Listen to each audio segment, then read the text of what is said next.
Olá, seja muito bem-vindo a mais um episódio do nosso Talkcast Meus Voos.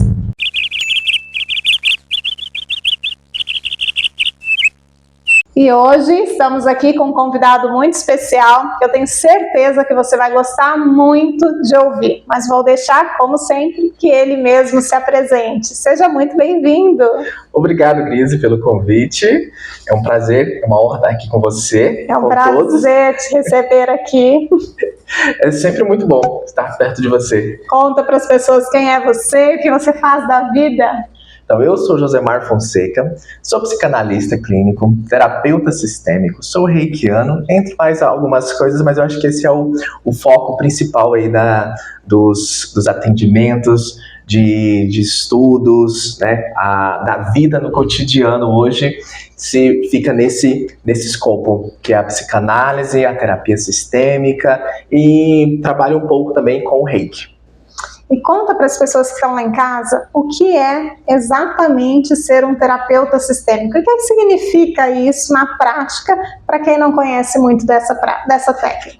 A terapia sistêmica, ser terapeuta sistêmico é olhar para a filosofia do bem viver. É onde a gente olha para o ser humano e consegue olhar para esse equilíbrio da vida no geral, de tudo que compõe. Então, é uma filosofia onde eu olho para a pessoa, onde a gente trabalha com a pessoa, buscando, né, tudo que compõe ela, a história, todos os seus costumes, as tradições, tudo que vem da família também, a gente dá muita importância para todo esse conjunto de tudo que compõe a pessoa, né? Porque nós temos uma história e essa história nos compõe. Essa história fala muito de quem somos, dos hábitos que temos, dos costumes e dos resultados, inclusive, que temos. Viu só? Nunca estamos nem somos sozinhos. Somos resultados de uma história de vida que começa muito antes da nossa gestação, né, que começa com a nossa família. Tem tantas pessoas aí que vieram antes de nós, que nos compõem, né, que nós recebemos aí tantas informações inconscientes e às vezes até conscientes dessa família, desse sistema familiar. Josemar, me conte como você consegue ajudar as pessoas através do seu trabalho. Em quais aspectos da vida é possível que você ajude essas pessoas a melhorar, a se sentirem melhor, né? Você falou desse bem viver. Em quais aspectos essa terapia sistêmica pode atuar e ajudar nesse sentido? Muito interessante. A terapia sistêmica, né, ela nos faz olhar para a gente mesmo. Você falou sobre a nossa história começa antes da gente nascer, né? Inclusive, nós trazemos no nosso DNA. Então, quantas informações a gente já traz no nosso DNA, quantas informações a gente experiencia nos 9 meses de gestação. Então, olha quanta coisa a gente já tem aqui, né? Então, só aí a gente já tem história para nos guiar aí pela vida. Fora o que a gente vem pegando na primeira infância, que da primeira infância a gente vai aprender com todos aqueles que vieram antes. Então, quantos costumes a gente aprende, quantos hábitos, como funciona a nossa família. Então, tudo isso a gente vai levar para a vida. Então, em uma certa fase da vida, né, a gente já está seguindo e buscando olhar por que eu estou fazendo assim. Por que eu não consigo fazer um pouco diferente, né? Às vezes eu quero ir mais além e dou passos e não chego lá. Muitas vezes eu dou passos e quando percebo não fui tão longe o quanto achava que deveria, que podia e o quanto queria, né? Isso em várias áreas da vida. Então, nesse momento da terapia sistêmica, a gente consegue compreender quais são as filosofias internas que guiam a pessoa. As filosofias que estão no âmbito emocional, no inconsciente. Então, assim, a gente vai buscando um inconsciente maior, como o Hubert Sheldrake trouxe, que é o campo morfogenético, né? Que é um biólogo muito, muito conhecido. Então, olha para você ver o tamanho da dimensão que nos compõe. Quantas informações nós temos. E muitas vezes estamos sobre essas informações dessa nossa grande bolha aí que compõe a nossa família. Então, essas informações muitas vezes estão em nós e a gente não está percebendo, a gente não está sabendo lidar de forma clara. Por que eu estou agindo assim? O que me leva a ser assim? O que me faz sentir assim? né, o que me falta internamente, o que eu busco, para onde eu olho. Muitas vezes, para onde olha é esse amor que eu tenho. Então, a terapia sistêmica, ela nos ajuda a gente compreender tudo isso, esse sentimento, esse vazio existencial que muitas vezes a gente tem, né? Então, eu falo isso, e estou falando às vezes a gente tem, porque eu já tive, porque eu já senti. Então, não cheguei na terapia sistêmica porque eu achei lindo, muito pelo contrário. Chegou para se tratar. Para me tratar, não tinha nada de bonito nem interessante, mas depois tudo foi fluindo, foi fazendo muito sentido. Então, a terapia sistêmica, ela vem para nos auxiliar, fazer com que a gente olhe com amor para tudo que nos compõe, para a nossa história, né? Então, é o amor que cura. O amor cura.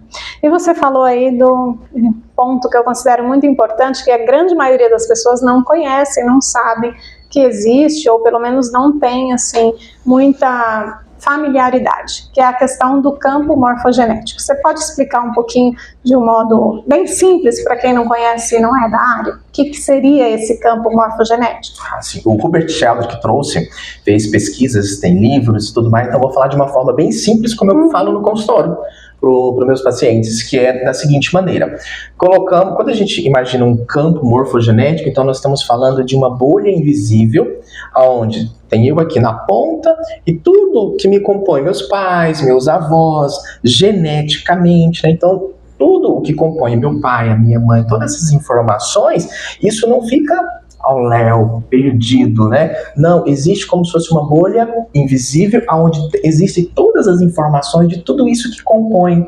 Então, a história desses nossos tátaras, vó, as bisas, enfim, quantos vieram antes de nós? Então, todas essas informações, tudo isso está nessa espécie de bolha invisível. Estou usando o nome bolha, que é para ficar de uma forma mais didática, né? Interessante da gente conseguir imaginar que existe isso invisível, tá? Mas isso está num campo inconsciente. Então, é muito interessante como isso atua, como isso está presente em nós. Então, na terapia sistêmica é onde a gente consegue olhar para isso de forma mais clara, mais leve, compreendendo bem melhor tudo isso, sem querer separar, sem querer julgar, sem querer distinguir, né? Muitas vezes a gente não quer se parecer.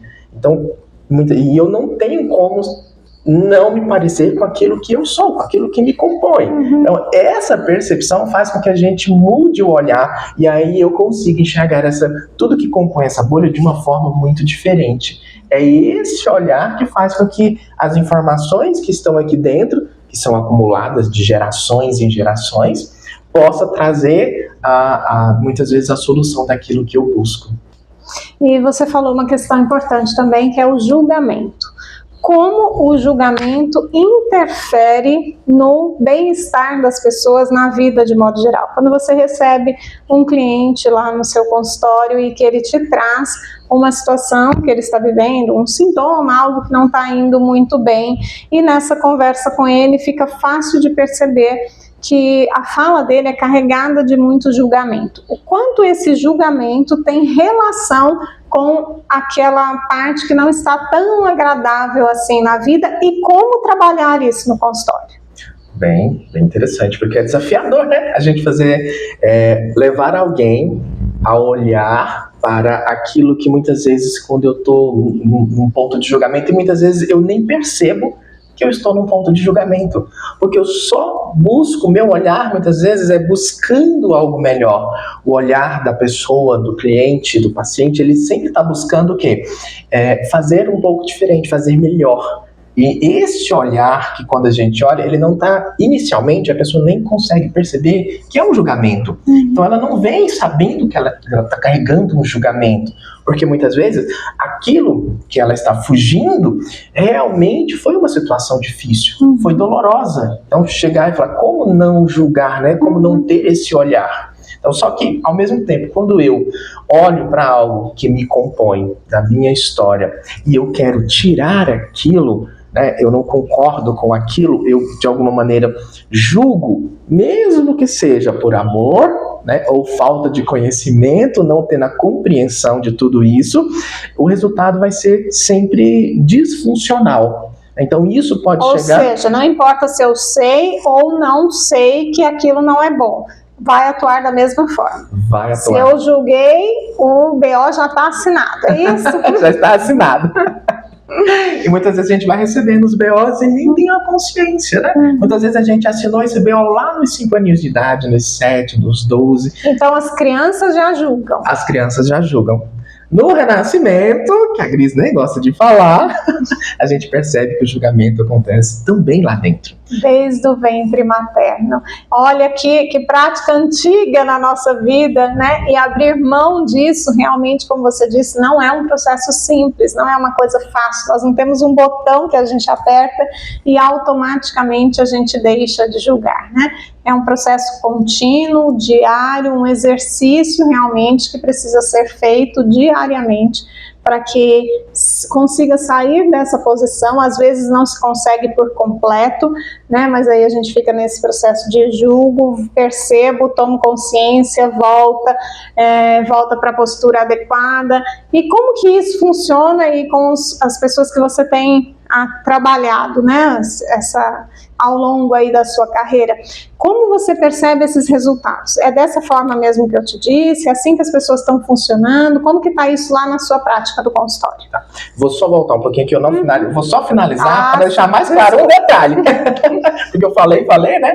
Mas como isso pode se apresentar na vida da pessoa quando eu estou consciente ou inconscientemente julgando um ente, um familiar. Muitas vezes isso se apresenta eu repetindo os padrões, os famosos padrões, né, de repetição, que muitas vezes a gente nem consegue perceber que está fazendo a mesma coisa, porque a gente imagina que se eu não gosto daquilo, eu nunca vou fazer. Só que quando a pessoa chega, quando ela senta, aí que ela consegue ter uma clareza com um olhar adequado profissional, para que possa conduzir a pessoa para ela entender o que está acontecendo, qual que é o resultado que ela está tendo, que não está diferente daquilo que ela está julgando. Então, isso se repete, né? Isso acontece nesse dia a dia, muitas vezes em situações de saúde, nos relacionamentos, no dinheiro. Então, quando eu quero tirar alguém, quando eu julgo alguém, isso pode ter um efeito tanto financeiro, relacionamentos disfuncionais, muitas vezes também uma sensação de vazio, que é o que eu falei, né, que também era um dos meus casos lá há 7 anos, quando eu iniciei. Então, isso funciona mais ou menos dessa maneira. Agora eu vou para a segunda parte. E eu até esqueci, Grise. Então, antes, você falou uma coisa, eu já lembrei de outra. De um exemplo que eu acho que fica muito claro para as pessoas aqui.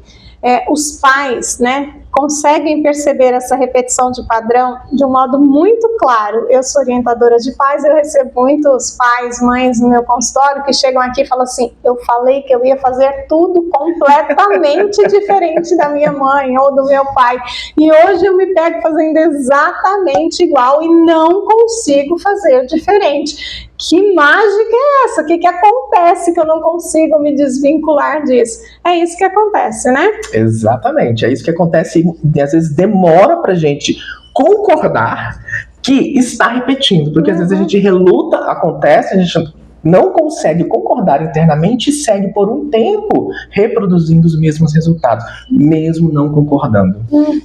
E aí o que eu tinha falado, né, a respeito de como esse processo se dá, se é assim mesmo, a pessoa faz num dia, faz direitinho, no outro dia ela dá uma escorregada, aí ela volta, ela retoma. É assim que você tem visto isso na sua prática de consultório? Ou as pessoas têm uma resistência durante muito tempo, continuam julgando até que elas começam, e aí quando elas começam, elas vão já com mais facilidade? Como que você tem visto isso? Então, é bem interessante. Posso dividir em 2 grupos. Uma parte consegue ter um olhar mais, um pouco mais rápido, mais sensível, e consegue fazer as alterações mais rápido, mais imediato. Então, assim, à medida que eu volto, tenho essa postura, à medida que eu assumo essa postura de qual que é o meu lugar nesse sistema, né? Aonde eu estava e para onde eu vou, à medida que a pessoa assume isso, automaticamente, né? Eu falo que quando uma peça se mexe, todas as outras tendem a se mover também. Mas, no fundo, não são as outras peças que se movem. É o nosso olhar em relação a tudo isso que nos rodeia, que acaba alterando, né? Então, uma parte, sim, é meio que instantâneo, digamos assim, as alterações. Claro que não é instantâneo e se altera tudo 100%, mas uma grande mudança acontece inicialmente. Isso vai acontecendo gradativamente. Tem uma parcela que tem mais resistência, a dor ali emocional ela é maior, então a pessoa tem muita resistência em seguir esse olhar. Então isso aí é um período em que realmente é mais demorado, a conta-gotas, onde a pessoa vai tomando um pouquinho a cada dia, e aí à medida que ela consegue, mesmo com toda a resistência, com a dificuldade de conceber que ela está repetindo e fazendo muito semelhante àquilo que ela não concordava a vida inteira e que se jurou a vida inteira que não faria e que não seria. E então, nesses casos é onde tem muita resistência no dia a dia para se permanecer nessa postura mais adequada, harmoniosa, que é uma postura que na verdade beneficia muito a própria pessoa. Não é nem as pessoas em volta, não é nem esse contexto todo, é sempre sobre nós mesmos, né? Você que está aí em casa já vai pensando quais são os padrões familiares que você continua de algum modo aí cumprindo, exercendo, né, fazendo igual, que talvez você ainda não tenha percebido, não tenha parado para pensar, mas que de repente a partir dessa explicação aqui do Josemar você possa tomar consciência. Eu costumo dizer que a tomada de consciência é o primeiro passo para a nossa mudança. Enquanto nós não tomamos consciência, nós vamos continuar fazendo tudo da mesma forma, porque nem estamos sabendo como está acontecendo. Tem alguma coisa aí que você percebe? É no dinheiro? É na família? É na forma com que você está se relacionando com os seus filhos? Com o seu companheiro, a companheira? É a sua postura no trabalho? Enfim, é a facilidade ou a dificuldade de ganhar dinheiro? Ou está perdendo dinheiro, como muitas pessoas da sua família? Ou está num padrão de escassez que tem a ver com toda uma história familiar, né? Eu recebo muitas pessoas nessa condição, provavelmente você também. Sim. Que quando a gente olha para trás, a pessoa não consegue lidar com a facilidade de ganhar dinheiro, mesmo as coisas acontecendo para ela, às vezes com facilidade, porque gera culpa, porque ela sente que ela não tem esse merecimento, porque os que vieram antes dela tiveram que sofrer muito para que as coisas acontecessem, né? Que os pais, os avós, os bisavós sofreram muito para abrir um caminho aí para que esses filhos passem. Pare um pouquinho para pensar quais são os padrões familiares que você está repetindo sem tomar consciência, simplesmente seguindo, e que de repente não te faça assim tão bem. Na saúde, quais são as doenças que se repetem na sua família? Como estão as condições dos casais da sua família? A gente pega, né, famílias onde tem muitos casais que se separam, onde tem muitos casais que acontece uma morte, que tem a viuvez, onde tem muitos casais com problemas, questões de traição ou questões financeiras graves. Como que estão aí? Como que está o padrão dos casamentos na sua família? Ou na sua família, ao contrário, também tem bons padrões, né? Casamentos mais duradouros, casais que vivem bem, que vivem felizes. Como está o padrão nos relacionamentos da sua família? Se quiser, pode contar aqui pra gente nos nossos comentários. Nós vamos ficar muito felizes de ouvir aí qual é a sua opinião. Mas vamos lá, Josemar. Além dessa questão dos padrões, né, conta pra gente, assim, se você se lembrar com facilidade, algum caso, claro que sem nenhum tipo de identificação, mas que você considera importante as pessoas saberem na prática como isso acontece. Porque a gente fala de um modo genérico, explicando sobre, né, como as coisas acontecem, mas às vezes fica difícil para as pessoas visualizarem. Tem algum caso, algum exemplo prático que você consegue trazer para a gente, para que as pessoas lá de casa entendam com mais facilidade? Tem ele me marcou muito, porque entrou nesse quadro dos 50% de uma média, onde a tomada dessa consciência E a alteração em 24 horas redirecionou muita coisa ali nessa vida dessa pessoa. Então, e eu vou falar desse caso porque essa pessoa me mandou um depoimento e falou assim: eu quero que você poste, eu quero que você poste isso aqui. Eu tenho alguns casos assim também, as pessoas gostam, né? Exatamente. Que outras pessoas fiquem sabendo disso para que elas também busquem isso. Porque às vezes são quanto tempo, quantos anos a pessoa vivendo aquilo. Em um momento ela consegue, dessa tomada de consciência, ela é tão forte, ela é tão genuína, que ela redireciona a vida da pessoa. Então, assim, quando acontece de um depoimento vir nesse caso, não é que estamos expondo alguém. Na verdade, a gente posta muito menos do que o que as pessoas pedem para postar. Com certeza.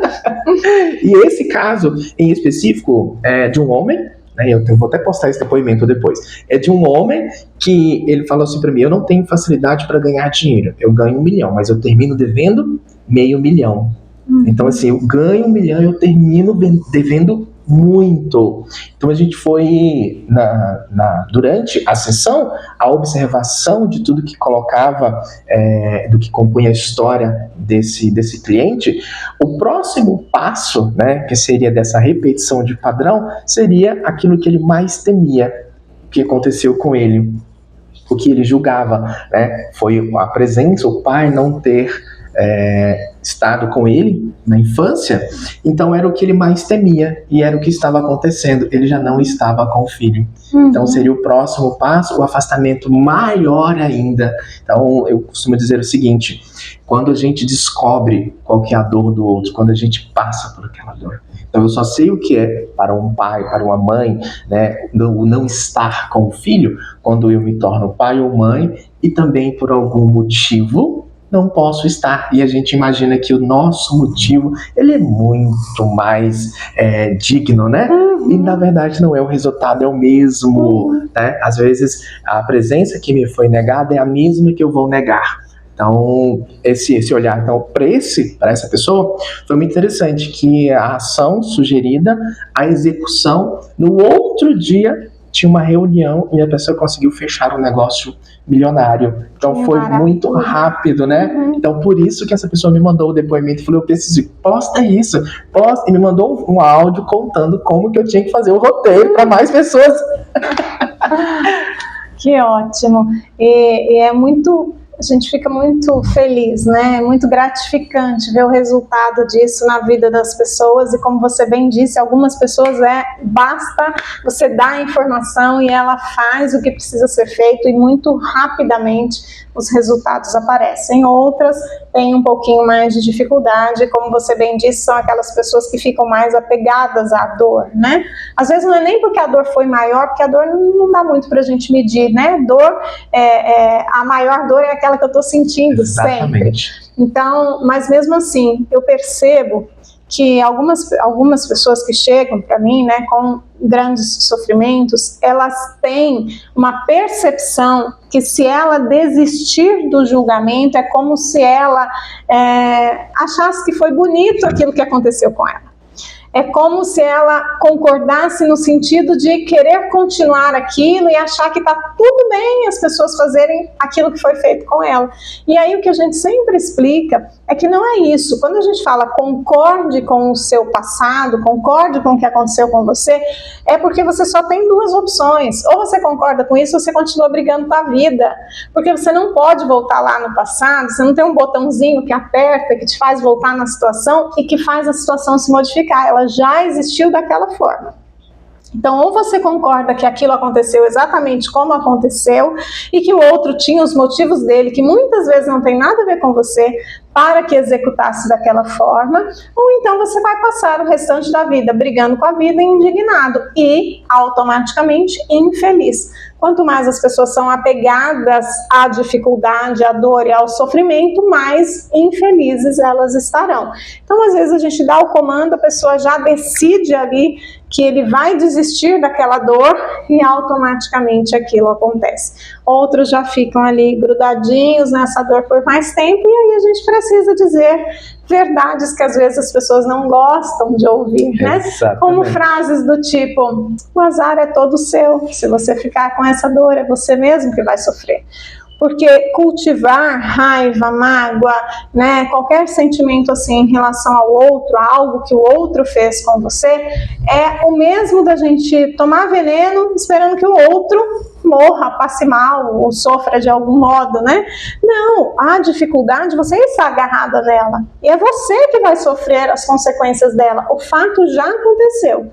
Se você vai concordar com o seu passado, com a sua vida, como ela foi, e daqui para frente fazer diferente, você tem essa possibilidade. Senão, você também pode querer ficar ali agarradinho nisso e tá tudo bem. E aí só nos resta respeitar, né? Você já passou por alguma experiência assim, que teve que respeitar e deixar o cliente lá na dor?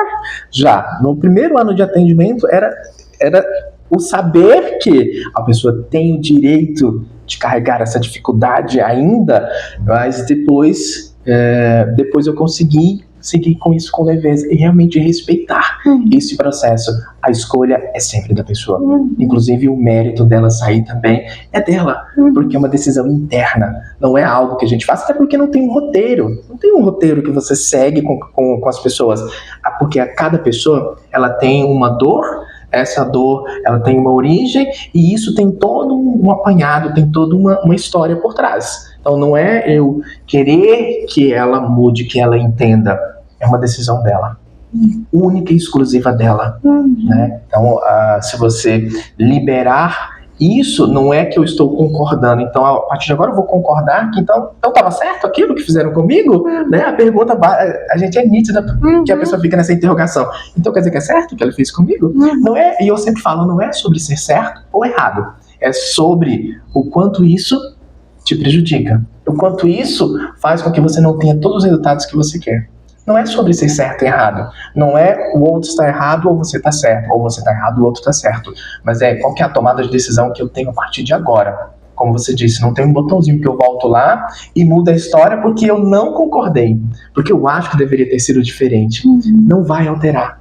Mas eu posso fazer diferente a partir de agora. Qual a tomada de decisão? Como eu vou reorganizar tudo isso? E de adulto, qual que é o meu olhar para tudo isso? Para esse meu eu pequeno, criança, né? Para agora, muitas vezes, com o olhar de pai, de mãe. Como que é o meu olhar? Como que eu consigo compreender a dinâmica da vida adulta, da dinâmica dos casamentos, né? Dos relacionamentos? Então, muitas vezes as pessoas chegam e a gente precisa realmente deixar, primeiro, que a decisão interna é sempre da pessoa. Porém, com a condução a gente consegue levar ela para outros olhares, alguns ângulos diferentes para a mesma história, né? Então, não é exatamente sobre o fato, é sobre o filtro. Como que eu filtrei isso? Então, é possível? Claro, são N os casos de alteração, né? E a gente aqui acabou falando muito da importância dos pais, dos avós, dos bisavós. Explica um pouquinho sobre essa questão de hierarquia no sistema familiar. Como isso funciona? A gente tem, né, ouvido falar aí um pouquinho sobre isso, mas explique para as pessoas a importância disso. Isso é de fundamental importância, essa parte de quando eu não consigo olhar, né, para uma certa hierarquia. O quanto isso altera a nossa vida, o quanto isso altera o nosso posicionamento. Então, quando a gente fala de postura, é uma atitude de equilíbrio no nosso dia a dia. E quando eu digo equilíbrio, é de verdade. Traz equilíbrio real para a nossa vida, né? Sabe, quando a gente está no nosso lugar, tudo flui com leveza. A gente tem força, a gente está centrado no nosso lugar. Então, quando é que eu não estou no meu lugar? Né? Uma pergunta. Como que eu sei que eu não estou no meu lugar? Quando eu me coloco como responsável dos meus pais. Quando eu chego e quero dar uma ordem. E aí eu sei que a maioria das pessoas já pode perguntar assim, mas meu pai tem 90 anos, minha mãe tem 80. Independente disso, eu tenho que respeitar hierarquicamente. Sempre ele será mais velho, porque veio primeiro do que eu. Então eu preciso ter esse olhar. Servir é uma coisa, tirar a autoridade da pessoa, achar que olhar para a pessoa como um coitado, porque está numa situação, é totalmente diferente. Então eu preciso realmente, quando eu enxergo que aqui estão meu pai, minha mãe, e eu fico aqui sempre nessa postura de filho, como filho eu posso servir. Muitas vezes eu digo, né, até para a gente levar algo muito bom, a gente tem que perguntar se eu posso, se o senhor, se a senhora quer, né, vai ser muito bom. Posso trazer com o olhar e o pedido de filho. Então, e não com a ordem de um pai e de uma mãe. E quantos filhos estão, né, nessa condição aí de apoio, de cuidado aos pais mais velhos e desrespeitam essa hierarquia, né? Eu vejo isso acontecer todos os dias, porque acham que os pais estão debilitados, não conseguem enxergar a força que existe nesse pai e nessa mãe, só olham para ele e veem a fragilidade. Isso é um profundo desrespeito, né? Explica essa questão do respeito, que tem a ver respeito e hierarquia? Isso faz uma diferença muito grande, porque o olhar, eu sempre vou saber que meu pai e minha mãe é mais velho. Ok? Porém, como eu enxergo isso internamente, como é o meu olhar, como que eu respeito isso no dia a dia, na vida prática, né? Então, isso faz toda a diferença. Eu ter uma consciência que eles são mais velhos é uma coisa. Agora, posso me colocar nessa postura, respeitar isso é outra. E eu sempre falo que a gente tem 2 pais e 2 mães. Aquilo que eu visualizo, aquilo que está aqui dentro, né? Então, e aqueles que realmente são eles, com a força que conduziu a vida até aqui, que suportou, que passou, que carregou, que enfrentou, que construiu, né, que perdeu. Então, esse olhar de respeito é não ter uns questionamentos para o que aconteceu lá atrás. Então, o meu respeito é eu enxergar a pessoa forte que me gerou a vida. Esse olhar faz com que, mesmo que eles estejam com 90 anos, numa cama, qualquer que seja a situação, eu vou enxergar a força desses que me deu a vida. Então, pai e mãe, os que me deram a vida. Então, se eu tiver esse olhar, isso é um respeito pela história, por tudo que conquistou, por tudo que eles receberam até me passar. Então, esse olhar de respeito, se eu enxergo essa força, eu consigo realmente respeitar na essência. Eu vejo 2 formas de desrespeito. Primeiro é essa, né, de dar ordem, de achar que eu sei o que é melhor para ele, de querer comandar sem respeitar a vontade. Mesmo que seja por amor, né? Por amor. A maioria é por amor, inclusive, né? Mas também tem aquela forma de falta de respeito que acontece através da pena, da dó. Explica um pouquinho, por que isso é desrespeito? Uau! Esse é aquele desrespeito por amor que a pessoa não tem até dificuldade de compreender, de ver claramente que ela está desrespeitando. Porque quando a gente olha e percebe, vê ali uma história de um pai, da mãe, um casamento que talvez não foi funcional como eu, como filho, gostaria, eu muitas vezes assumo ali um lugar de coitada de mamãe, coitada de papai, poderia ter tido uma vida melhor. Então, assim, esse olhar é um desrespeito total pelas decisões, pela história, exatamente como foi. Então, quando eu tenho esse olhar, eu sigo para a vida olhando para essa mãe com aquele olhar interno, daquela mãe interna, onde eu vejo uma pessoa frágil, tadinha. Então, teve um cliente que falou que tinha a mãe que estava precisando muito, e eu pensei, deveria ter uns 80, 90. Quantos anos sua mãe tem? 60. Então, assim, olha o olhar que essa pessoa estava para a mãe. Olha o tamanho do desrespeito. Mas era por amor, muito amor. Sabendo ou não, é um desrespeito. Então, o mesmo amor que adoece, também é o amor que cura, né? E aí, nesse caso, a pessoa está nessa postura. Ela está desrespeitando os pais. Ela está nessa postura de dó, de pena, de querer fazer tudo.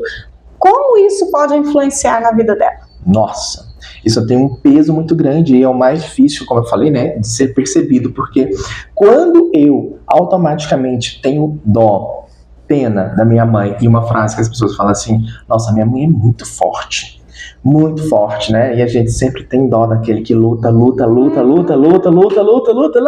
e ali a gente consegue perceber, né, aonde está essa dó escondida na pessoa, que ela nem consegue perceber que é dó, mas aonde isso altera, porque metade de mim é minha mãe, metade é meu pai. Então, o que é dessa pessoa que está refletindo aqui, geneticamente, biologicamente, consciente ou inconsciente? Então, o que vai atuar? Muitas vezes eu me torno sem força para a vida.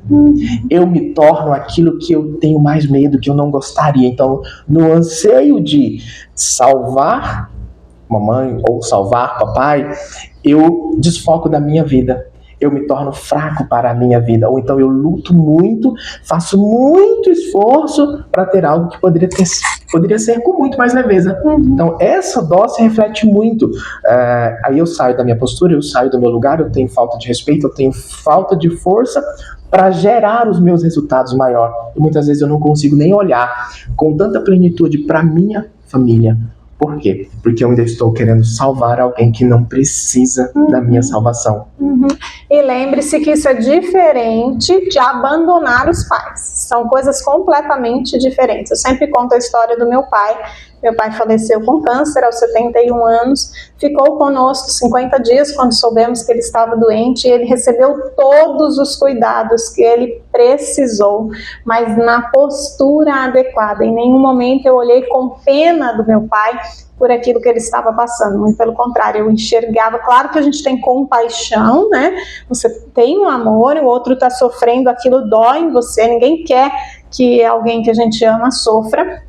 Mas olhar para aquilo e perceber a força daquele homem naquele corpo debilitado me dava força para aguentar a barra de saber que ele ficaria aqui por um tempo finito, né? Então, não é abandonar, não é que você não vai cuidar dos seus pais, não é que você não vai oferecer aquilo que eles precisam. Inclusive, isso é uma falta de responsabilidade se você fizer. Você vai cuidar, você vai oferecer o que eles precisam, à medida que eles precisam, mas com respeito, respeitando a hierarquia, porque eles serão sempre maiores do que nós.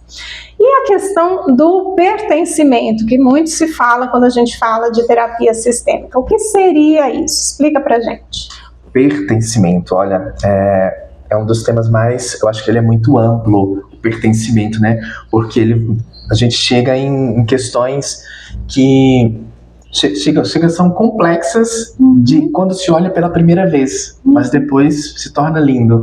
Uma das coisas que eu mais gosto de trazer é o pertencimento, né? Porque todos têm o direito, todos pertencem. Não precisa que eu dê o direito para alguém pertencer. Só que o meu olhar de querer excluir alguém afeta a mim, não a pessoa. Não seja uma pessoa que está na vida ou não esteja na vida mais. Então, quando eu digo isso, falo sobre os abortos espontâneos, né, provocados, porque todos têm. Gerou uma vida, gerou um lugar. Gerou uma vida, gerou um lugar. Independente de quantos dias foram. Independe se eu nem fiquei sabendo, porque muitas vezes a mamãe nem fica sabendo, muitas vezes ela até fica sabendo da seguinte maneira: houve apenas um sangramento tão pequenininho que naquele momento talvez ela nem sabia que estava grávida ainda, porém ali gerou um lugar, né? Então tudo isso é o pertencimento. Todos, a partir do momento que é gerado, tem um lugar. Muitas vezes, naquele filme Encantos, né, onde o tio ficou excluído, toda a estrutura da casa... Se você não assistiu, assista essa animação da Disney, Encantos, que faz muito sentido, faz a gente entender muita coisa. Quando uma peça está excluída, todos os outros são impactados. Naquele momento, o tio, por ter tido ali, ele tinha, como cada um tinha um poder ali, né, na história, na animação. Aqui de fora também, cada um de nós também temos o nosso mini poder, cada um tem os nossos hábitos, as nossas questões. Seus talentos. Então lá, o talento e a aptidão do tio fez com que ele se refugiasse, e que as pessoas não concordassem com o tio.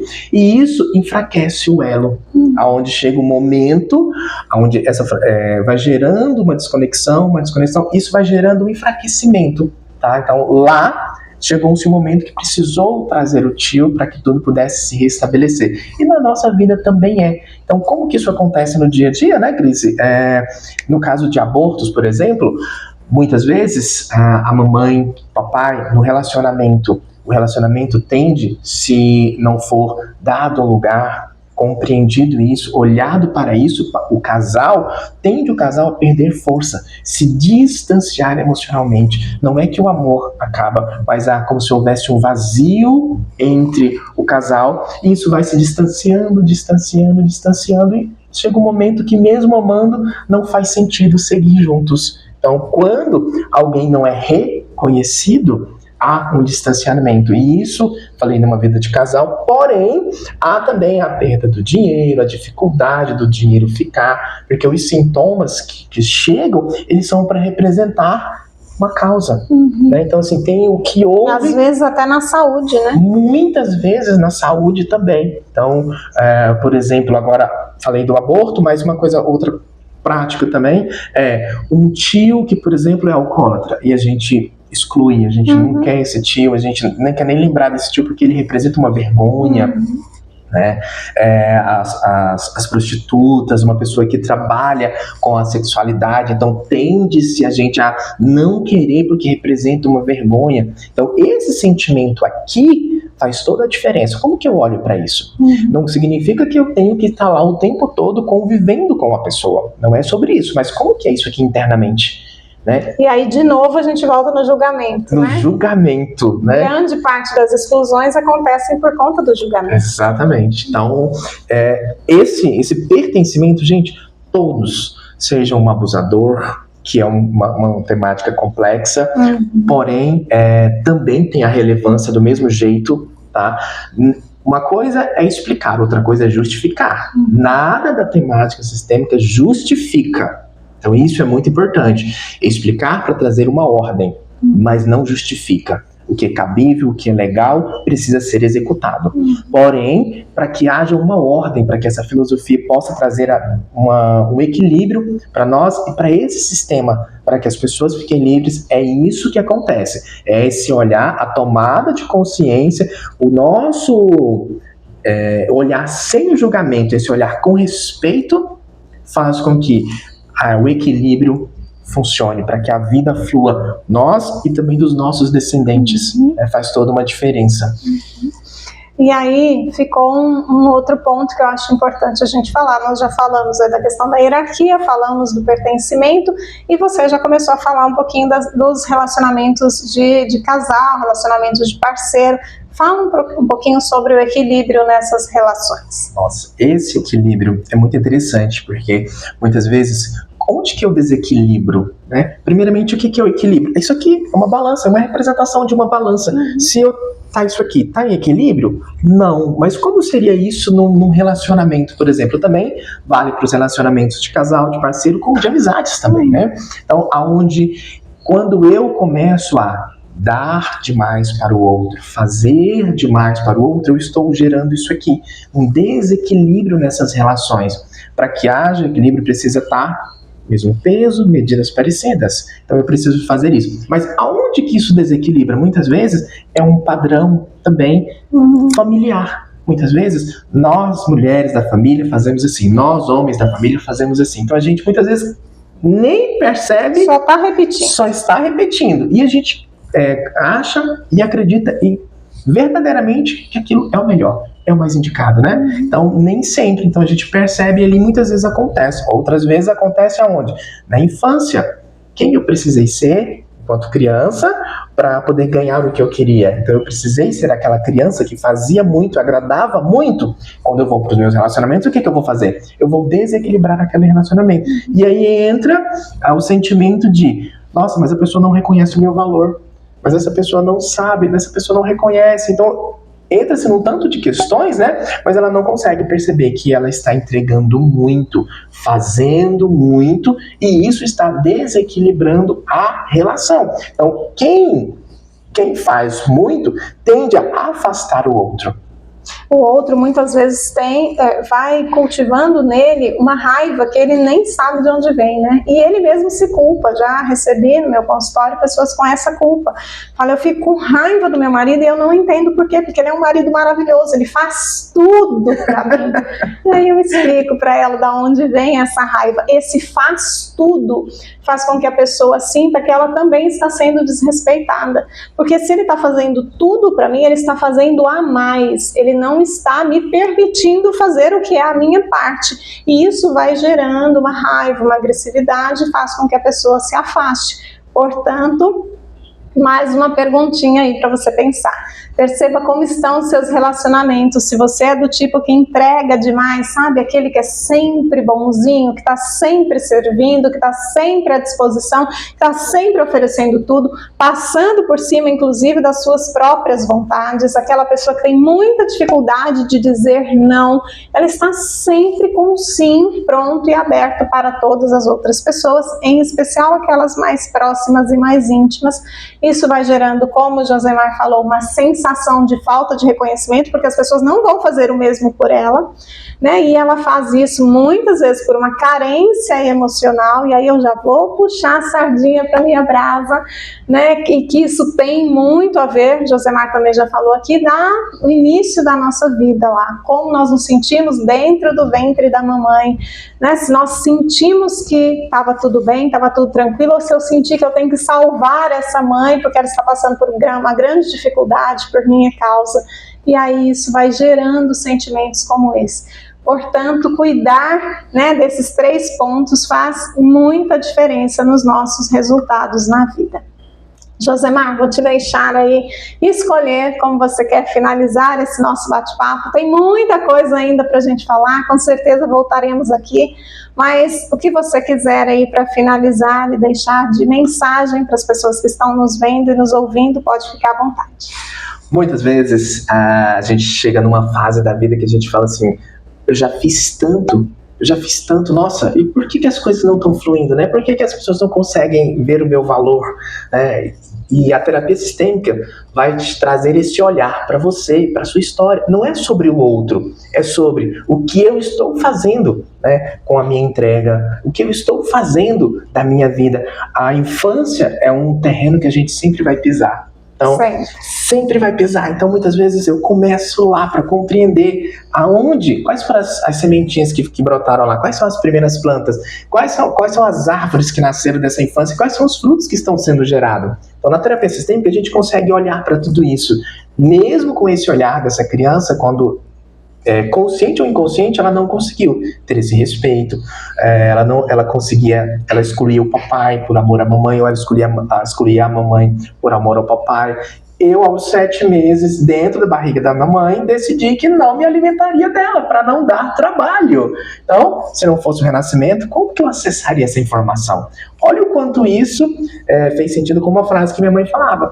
O Josemar veio pronto, o Josemar nunca me deu trabalho. Então, só que essa frase me marcou até eu acessar essa informação. E isso me prejudicou? Sim, porque na época eu sentia dó da mamãe, porque na gravidez ela desmaiava, então era pesado. Eu percebia que era pesado, mas isso não era pesado. Era o meu olhar, né, de amor que imaginava que era pesado. Ela nunca reclamou da gravidez, ela nunca reclamou desse período, muito pelo contrário. Diz que a barriga era linda. Então olha para você ver onde a gente toma certas decisões. Essas tomadas de decisões, mesmo eu tendo maturidade ou não, vão coordenar, vão me seguir, me guiando pela vida. Então, a terapia sistêmica vai te auxiliar em todas as áreas da sua vida. E esse olhar com amor para você faz com que você também consiga enxergar a todos à sua volta e todos que estão dentro de você através do seu DNA. Todos estão dentro de você. Tudo pertence. Através desse olhar com amor, faz com que a nossa vida mude. Então a terapia sistêmica vem para nos auxiliar nesse movimento em equilíbrio da vida. Então, se você precisa olhar para algum desses pontos aqui que Josemar falou de um modo brilhante, está aqui Josemar Fonseca, que atua, que atende também aqui no Espaço Beija-Flor e com certeza poderá te ajudar em vários aspectos. Então, muitíssimo obrigada pela sua presença, pelas informações, pela sua disponibilidade. E a você que está em casa e nos ouvindo, muito obrigada pela sua audiência. Caso tenha alguma dúvida, pode chamar a gente no Instagram, tanto o meu como o do Josemar, que está aparecendo por aí, que nós teremos o maior prazer em te responder. Um grande beijo, fique com Deus e até o próximo episódio. Tchau, tchau.